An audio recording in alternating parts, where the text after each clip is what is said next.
কিছুদিন থেকে কলকাতাতে এত পরিমাণে বৃষ্টি হচ্ছিল যে বাজার করতে যেতেই পারছিলাম না। তো আজকে সকাল সকাল উঠে দেখি বেশ ভালো ওয়েদার, সেই জন্য বাজার করতে চলে গেছিলাম। ওর বাড়ি এসে সবাই মিলে কাজে লেগে পড়লাম। আর তোমরা যারা আমাদের ব্লগ দেখো তারা তো জানো বাড়িতে মেরিনা ও রিঙ্কি এসছে। আর যখনই ব্রেকফাস্ট করতে বসি এই যে গবলু দৌড়ে দৌড়ে ছুটে চলে আসে। ওরা হ্যাঁ আমি ঠিক করেছি, রিকপিয়াতে তোমরা যে ব্লগে কোশ্চেনগুলো করো এখান থেকে আমি 2টো করে কোশ্চেনের অ্যান্সার এইখানে মিনি ব্লগে দেবো।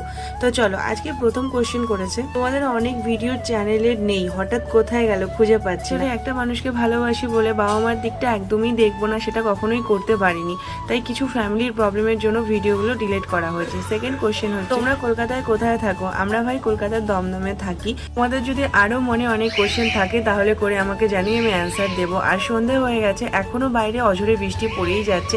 রিঙ্কি এখানে চাউমিন বানিয়েছিল আর রিঙ্কি একটু বাইরে গিয়েছিল, সেই জন্য ও এগুলো নিয়ে এসে, আমার মোগলাই খেতে ভীষণ ভালো লাগে সেই জন্য নিয়ে এসেছিল।